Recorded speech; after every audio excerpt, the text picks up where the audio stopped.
Welcome to this explainer. Today we're jumping right into a frantic 10-minute tactical highlight reel of the 2022 World Cup clash between two absolute footballing giants. You know, when Spain and Germany meet on the pitch, you naturally expect fireworks. But what we actually got in this intense group stage encounter was, well, something far more intricate. It was basically a breathless, high-stakes game of tactical chess between two heavyweights who were just desperate to assert their dominance on the global stage. To really set the stage here, I want you to focus on the number 6. That's the crushing number of goals Spain put past Germany in a Nations League thrashing just 2 years prior to this matchup. I mean, it was a historic low point, literally Germany's heaviest ever competitive defeat. Heading into this World Cup, that memory was a massive psychological weight on the German squad. They weren't just playing for points here. They were playing to restore their pride against a system that had completely, utterly dismantled them. And add this to the mix, 12. It had been exactly 12 years since their last World Cup meeting. That, of course, was that famous semi-final clash in South Africa back in 2010, which Spain won 1-0 right on their way to lifting the trophy. So Germany, despite their outstanding pedigree as four-time world champions, stepped onto the pitch knowing that recent history heavily favored the Spanish side. Act 1. Setting the board. Let's see exactly how the foundation was laid for this truly high-stakes encounter. So while the pressure was massive for both sides, the stakes were incredibly complex. Initially, this felt like an absolute do-or-die elimination game for Germany, right? Especially after they shockingly lost their opener to Japan. However, and this is key, earlier that day, Costa Rica pulled off a surprise win over Japan, totally shifting the math. This meant whatever happened against Spain, Germany wouldn't have to pack their bags immediately. But make no mistake, the tournament tension was still absolutely sky-high. Act 2. Opening gambits and tactical sparring.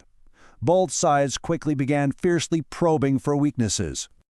Now, Manuel Neuer basically invented the modern sweeper-keeper role. You know, he's a vastly experienced goalie who routinely actively makes decisions to come off his line to neutralize threats.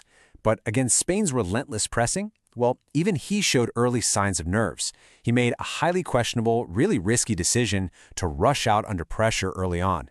And honestly, that was a clear signal that the sheer magnitude of the match was getting to even the most seasoned veterans on the pitch.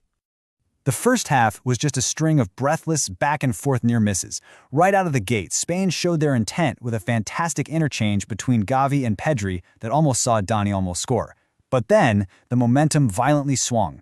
Spain's goalkeeper Unai Simon, who was playing a pretty dangerous game of passing out from the back, was forced into a desperate, crucial save against Joshua Kimmich.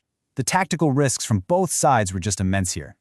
And then, a massive sigh of relief erupted shortly after when Antonio Rudiger's pinpoint bottom corner header off a Kimmich free kick was shockingly ruled a yard offside. The German players celebrated what felt like a vital opening strike, only for a quick VAR check to erase the whole thing. The deafening roar that went up from the Spanish fans when that decision flashed on the scoreboard was actually incredibly ironic. I mean, they were quite literally celebrating an offside flag like it was a goal of their own.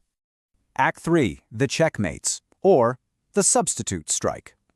After surviving a tense first half, it was time for the managers to alter the geometry of the game.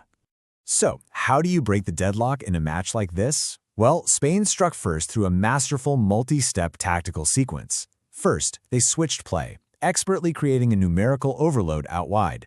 Then Dani Olmo drifted infield, dragging defenders with him to open up this massive runway of space for Jordi Alba.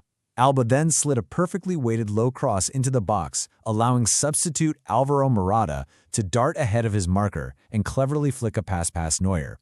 It was just pure, perfect tactical execution. What's really fascinating here is how two completely different substitute profiles ultimately defined this match. On one side, you have Alvaro Morata.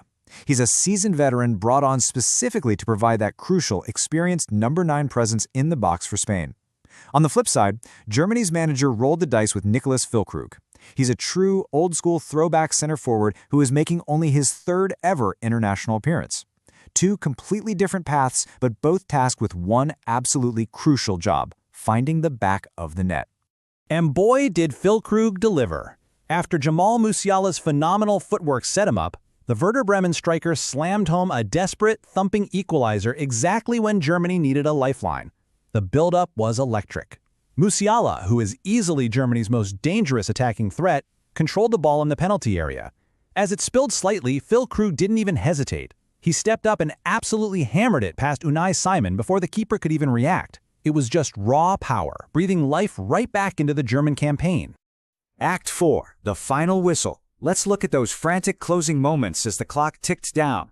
With the score tied 1-1, things completely opened up, and Spain's goalkeeper, Unai Simon, stepped up massively in the dying seconds. He refused to dive in against the bursting Loisan, staying huge, avoiding a foul, and forcing Sani too wide to get a clean shot off. Then, just moments later, on the final corner of the game, Simon soared through a crowded penalty area to make a great catch under immense pressure, confidently plucking the ball out of the air and locking in the draw. The commentators really hit the nail on the head here, calling it honors even at the end of an intense chess-like match. And they were right. It was a pure tactical masterclass. Neither side backed down. Spain dictated the rhythm and found their breakthrough with surgical precision, while Germany showcased their trademark resilience, fighting tooth and nail to claw their way back in via a late bruising equaliser. It truly was a chess match between two heavyweights. So, what does this 1-1 draw mean for the rest of the group stage and Germany's tournament survival? I'll leave you with this final thought to ponder. Exactly how will the rest of this dramatic group stage play out now that the board has been reset? Spain retained their grip on the top of the group, looking like serious contenders. Germany, well, they avoided total disaster, keeping their tournament survival alive by a single thread. The tactical battle we just witnessed proved both teams have the firepower to go deep. But in a tournament with margins this razor thin, you really have to wonder who will ultimately yell checkmate when the knockout rounds begin. Thanks for joining me on